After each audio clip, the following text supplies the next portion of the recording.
Very good morning, students.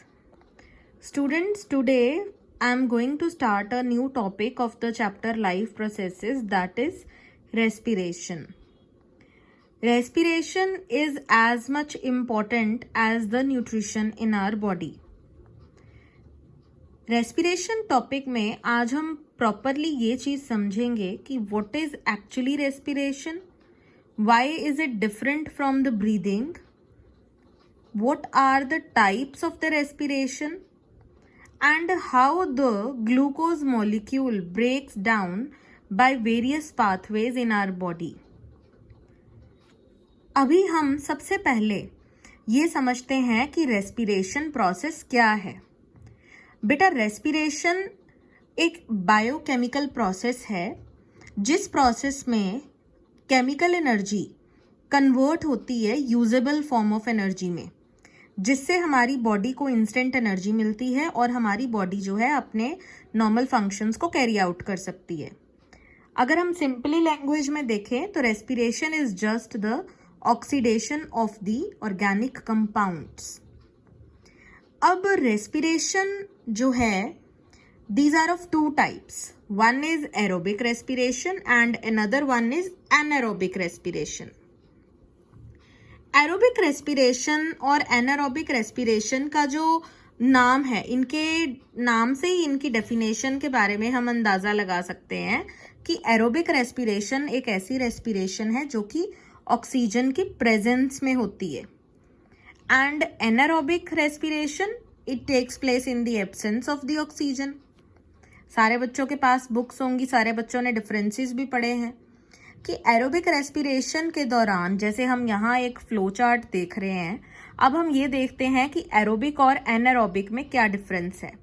अब यहाँ देखो, यहाँ पर हमारे पास एक ग्लूकोज मॉलिक्यूल है which is a 6 carbon molecule, जैसे C6H12O6 होता है जो हमारी बॉडी में after the digestion of the food बनता है.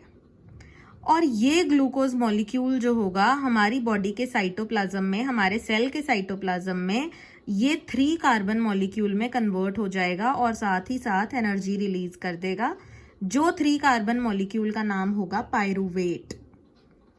अब यहाँ पर प्रेजेंस ऑफ ऑक्सीजन की अगर हम बात करें तो that is called aerobic respiration, और अगर हम विदाउट ऑक्सीजन बात करें तो दैट इज एनएरोबिक रेस्पिरेशन.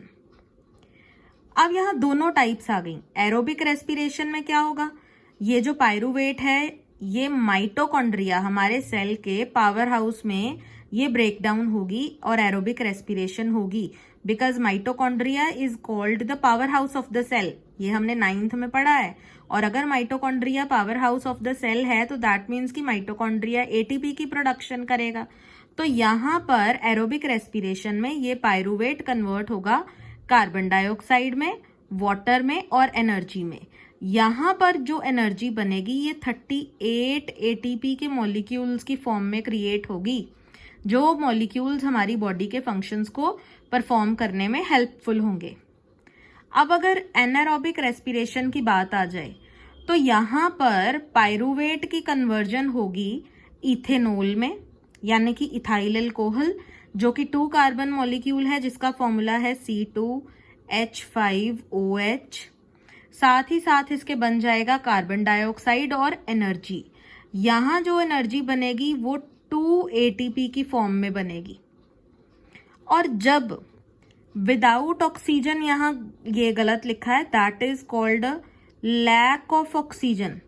अगर ऑक्सीजन की कमी आ जाएगी हमारी मसल्स में, लाइक मैं तुम्हें बहुत इंपॉर्टेंट अब एक एग्जांपल देती हूँ कि जैसे एथलीट है या कोई स्पोर्ट्स पर्सन है, अगर वो रनिंग कर रहा है या तुम लोग ही खेल रहे हो, जब तुम लोग खेलते हो, भागते हो, क्रिकेट बच्चे खेल के आते हैं और ब्लैक टी शर्ट्स पहनी होती हैं, and sometimes you will see कि बच्चों की ब्लैक टी शर्ट्स पे गर्मियों में वाइट लाइंस नजर आ जाती हैं.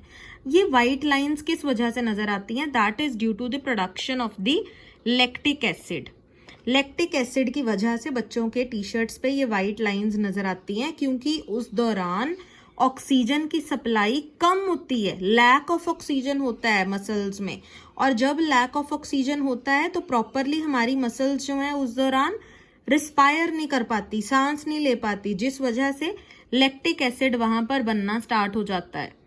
ठीक है, तो इस वजह से हमारी जो थकान हमें ज्यादा होती है या हमें मसल क्रैम्प्स पड़ते हैं, खल्लियां पड़ जाती हैं बच्चों को भाग के। अभी ये भी चीज देखो कि जब हम बहुत तेज विग्रस एक्सरसाइज करते हैं तब सांस चढ़ जाती है, रेट ऑफ ब्रीदिंग बढ़ जाता है।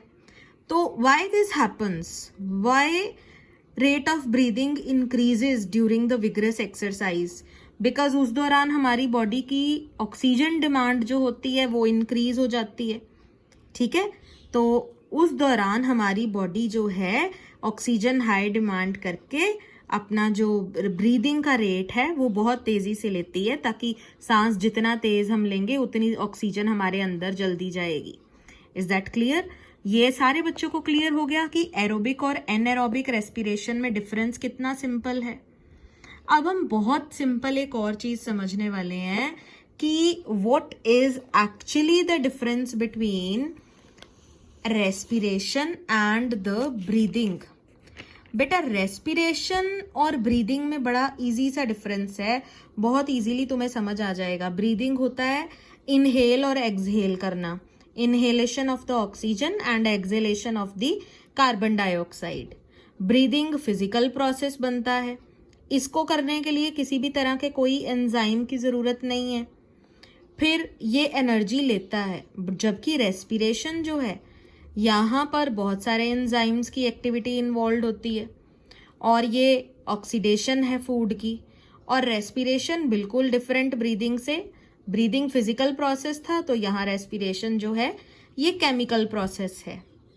अब हमने ब्रीदिंग में बात की थी इनहेलेशन और एक्सहेलेशन की, कि हम इनहेलेशन करते हैं ऑक्सीजन का और एक्सहेलेशन करते हैं कार्बन डाइऑक्साइड का।